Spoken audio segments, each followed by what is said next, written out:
Ashama harka fuunee daawwattootaa fi hordoftoota keenya oduu gammachiisaa sirba artistaa Haacaaluu Hundeessaa gadhiifamee jira. Akkasumas oduu gammachiisaa biraatiin ijoolleen keenya Suudi Arabiyaatti yeroo dheeraaf dararamaa turan har'a halkan kanarraa akka biyyatti dacha'aa jiran dhagahamee jira. Isa qofaa miti. Kana booda guyyaarraa yeroo gabaabaa keessatti guutuutti biyya abbaa galan isin biraan gahaa. Akkasuma odeeffannoo biraa dhumarratti isinii qaba. Hanga xumura qophii kiyyaatti na waliin turaan affeerra kooti Reedii Adam Tube. Namoonni YouTube chaanaalii kiyyaaf haaraa taatan subscribe gochuun maatii keenya ta'a. Viidiyoo keenya immoo like gochuun irraa fatina. Daawwattootaa fi hordoftoota keenya sirba artistaa Haacaaluu Hundeessaa yaadan eegaa turtan akka malee miiran eegaa turtan sa'aatii amma daqiiqaa muraasa dura gadhiifameeti jira karaa iTunes jechuu kiyya dhiifama. Kanaaf gama YouTube fi gama albamii qofaan hafe jechuudha. Hundi keessanuu ayitaanii buufattaniitiniin akka hordoftan abdii qabna. Inni yaa'u mallaqaan hordofama. Hundi keessan immoo mallaqaan hordofuu qabdanii tolaa miti jechuudha. Hundi keessan amma irra deebiidhaan akka deemtanii hordoftan abdii isinirraa qaba. Linkii gama Facebookii garagaraas jira. Anis yoon YouTube jalatti naaf eeyyamama isiniif maxxansaa yoo naaf hin eeyyamamin immootu deemtanii hordofuu dandeessa. YouTube irratti immoo guyyaa 28 akkasuma albamni isaa guyyaa 28 gadhiifama. Namoonni mallaqa keessanii ilaaluu barbaadan ilaaluu dandeessanii baga gammaddanii. Sirboota 14 ofirraa qaba. Sirboota 14 kan qabatu albamiin guutuun gadhiifamee jira jechuudha. Baay'ee nama gammachiisa. Meeqa ergaan isaa mootu sirbichi sirba akkamii akka ta'e mootu viidiyoo biraa sirritti qayyabannee hordofnee isinii dhiyeessina hanga YouTubein dhufu jechuudha. Hadaraa keessan immoo dhaamsa Oromummaa namni tokko achirraa daawunlood gootanii sagalee waraabdanii TikTok irrattis YouTube irrattis hin fidina. Hanga YouTubeidhaan maatiin gadhiisutti sagaleen kun achi qofarrattii fi achi qofarratti dhagahamuu qaba. Hanga YouTube fi kaasettiin ba'utti challenge reactionin YouTube illeen hojjetamu hin jiru, TikTok illeen hojjetamu hin jiru, sin hojjetinas. Maaliif mallaqaan dursa maatii fayyaduuf kun haalaan lama. Achi booda guyyaa 28tti YouTube illeen akkasuma kaasettaanis gadhiifama jechuudha. Eebbisiisan isaa ammatti garuu kan gadhiifame guutuun isaa iTunes irratti jechuudha. iTunes irratti argachuu dandeessanii. Kun waan baay'ee oduu haagadha, oduu gammachiisadha. Kanaaf hundi keessan deemtanii akka hordoftan odeeffannoo kana isin biraa ga'uu dandeenya.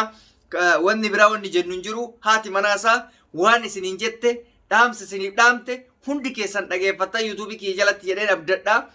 Ganama waan isin haasofte viidiyoo isinii gadhiisee ture jechuudha. Kanaaf hadaraa keessan hojiirra oolchaa hanga saniif immoo ammallee YouTube isaanii subscribe godha. Ani ammas guyyaa hunda koomentii jala isinii ka'a. Adana viidiyoo kiyya ilaaltaniin YouTube Haacaaluu achi koomentii kiyya jalatti argachuu dandeessan jechuudha. Kun oduu haagadha, oduu baay'ee gammachiisaadha.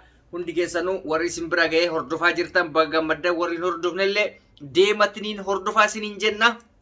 Egaan ajandaa biraa daawwattoota keenya baay'een gammade har'a.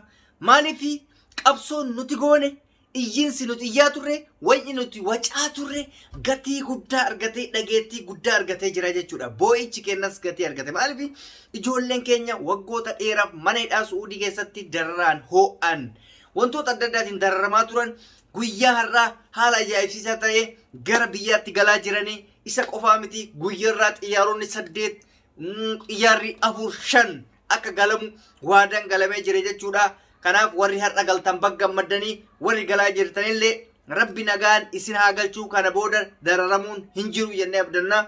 Yoo jiraatillee nuti sabni keessan isiniif jirra, hin iyyina, isiniif sagalee taana, isiniif orma. Kana jechuun immootu gara jalaatiin deebi'a jechuu kooti miti. Ila of eeggannoo tana baataniimi rabbi achitti isin hin deebisin. Yoo hajjiidhaaf karaa seeratiin rabbi isin fide dhaqa. Yoo kan Suudiin dalagannettanii caccabdanii bahaara fi saharatti of hin ajjeesinaa yaa jiran. Faayidaan qabu. Bishaan san kan agasga'u lubbuu kee wareedee achi darbitee deebiteetiniin amma sahara keessa deemtee achis yoo geette shorxaan si dararuun baay'ee rakkoodha. Mee ilaalatumma Suudii dhaquun kun barbadaadha. Dura bahaara qurxummiidha dhiyaana taa'ettee seenta. Yoo rabbi tasa si baaseen baata. Erga baate Saharaa keessa deemta. Badoo keessa jechuudha. Deemtee gana ammas achi geetta. Gisee achi geettutti illee na qabinnu na dhiisinu jettee onnee si dhaataa oola. Kanarra hoo sittaaf obboleessa kiyya. Biyya abbaa keetii dalagadhu. Dadhabdu biyya biraa deemi. Biyyi nagaan jirti. Dubaay jirti. Kuweet jirti. Kwaatar jirti. Kaayiroon jirti. Biyyoonni Keeniyaan biyyoonni hedduun jiran. Yoo dalagatu barbaadde biyya alaatiitti illee biyyoota Awurooppaa illee mallee ni jiraata rakkoo hin qabu. Kanaaf ijoolleen keenya of hin cinqinaa jechuu barbaadetti hundi keessaniyyuu immoo oduun kun baay'ee gammachiisaadha jedheen abdadhaa. Rabbiin baga isin baase jenneen eebbisnee jirra. Wanti isin hin jennu hin jiru kanarra ijoollee Suudii ajandaan keessan asin xumure. Inni bira haleellaa galgala kana wayyaanee fi mootummaa gidduutti raawwatame haala hamaan deemamaa jira jedhaman mallee wayyaaneen kaatee jirti.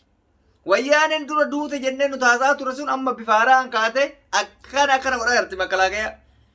Ganamas argitan kalayallee viidiyoo argitan har'allee kan dabalata makalaaqaya likkii rabbii kanaan qabne qabanii booji'anii jiran.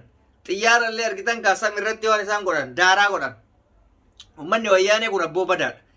Eessumaa akka isaan ba'an meeshaa gatanii deeman sana hunda deebi'anii qabataa jiran.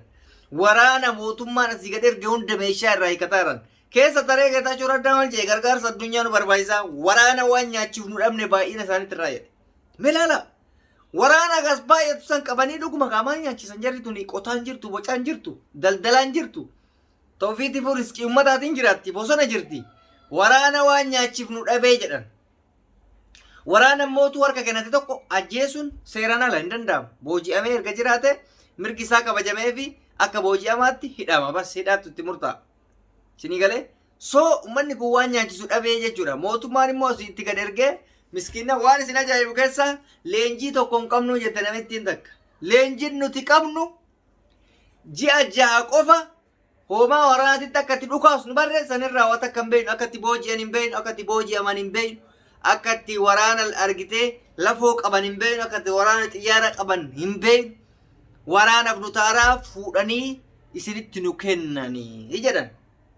An akka beekutti waraanni haarofti reefu suuta barataa deema adeemsan daangatti ergama malee takkatti maan daangatti ergame waraana ofii ficcisiisuun kuni anamaan nagalcheedha fakkaata.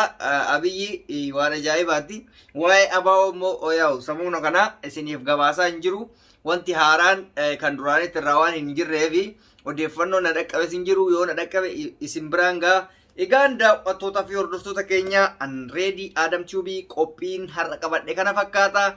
Namoonni YouTube chaanaalii kiyya faayidaa taatan subscribe gochuun maatii keenya ta'a. Turtiin waliin gootaniif galatooma isin jaalannaa isin kabajna. Yaada keessan koomentii godhadhaa. Nagaa irra nu tura.